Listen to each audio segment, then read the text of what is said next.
The emotional chaos of disorganized attachment manifests as rapid cycling between different emotional states within short periods.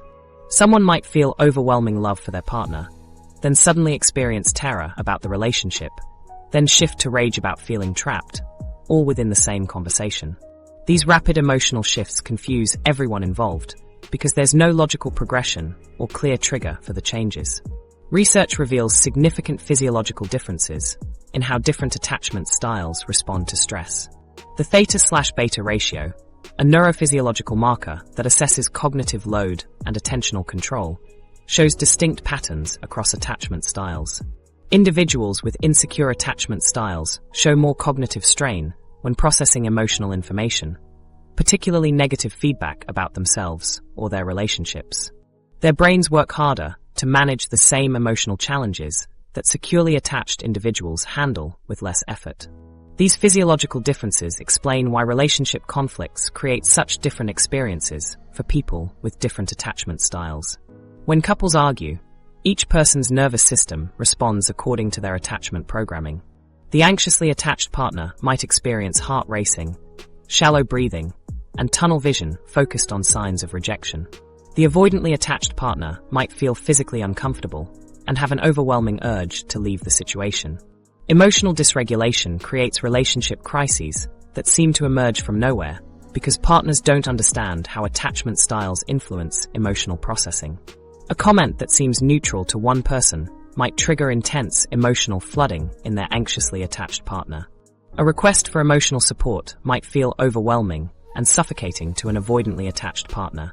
These reactions often feel disproportionate to the actual trigger, leading both partners to feel confused and frustrated.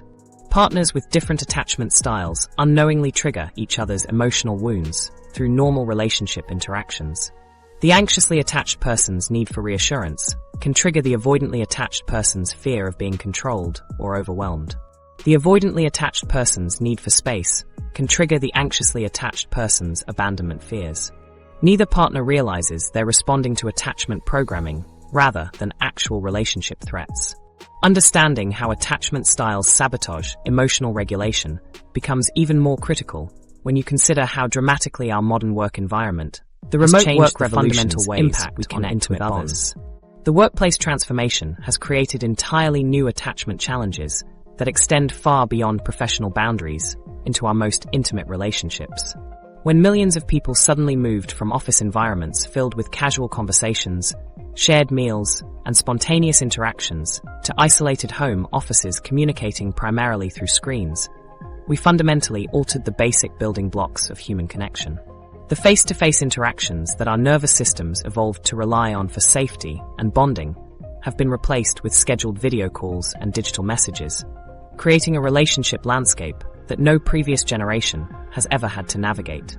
The reduction in face-to-face interaction affects our ability to form secure bonds, because so much of attachment communication happens through nonverbal channels that digital communication simply cannot replicate. When you're sitting across from someone in person, your nervous system automatically processes hundreds of micro-expressions, body language signals, and vocal tones that provide crucial information about safety and connection. These subtle cues help your attachment system determine whether someone is trustworthy, emotionally available, and genuinely present with you. Video calls capture only a fraction of this information, and text-based communication eliminates it entirely.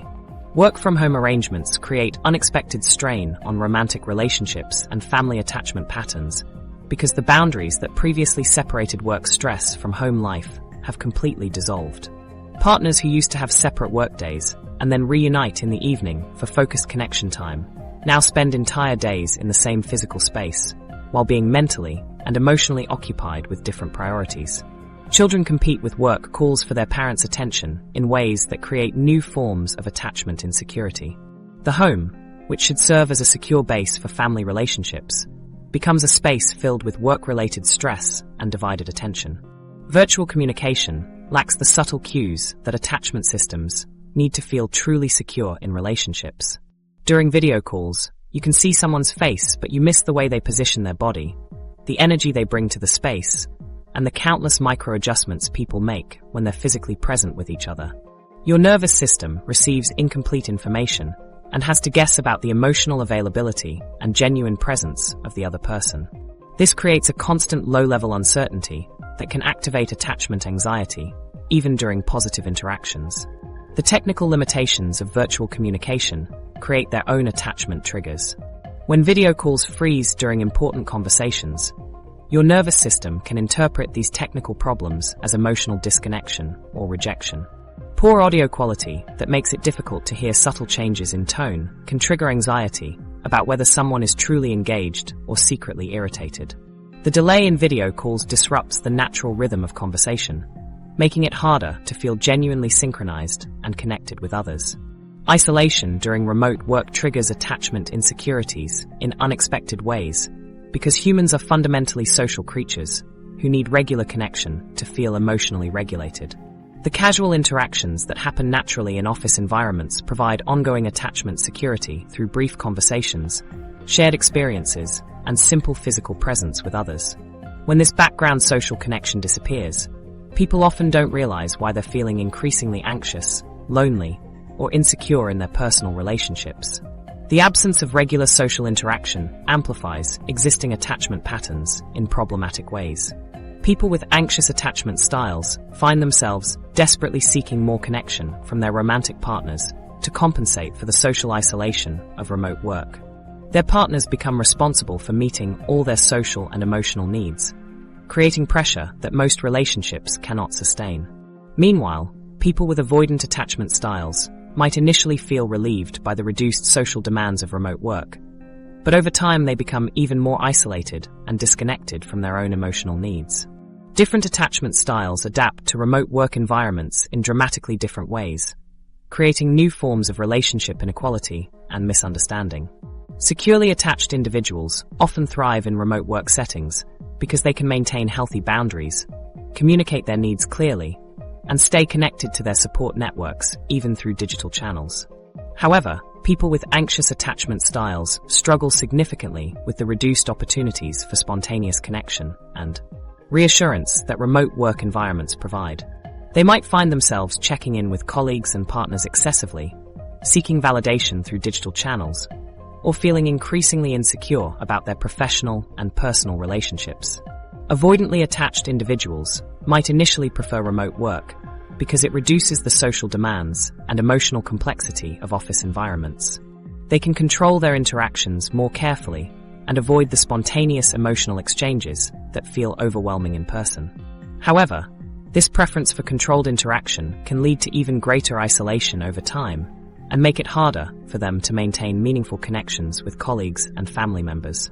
Zoom fatigue represents an attachment-related stress response that most people don't recognize as such. The constant effort required to appear engaged and emotionally present during video calls, while missing most of the nonverbal information that makes connection feel natural, creates exhaustion that goes beyond simple screen time.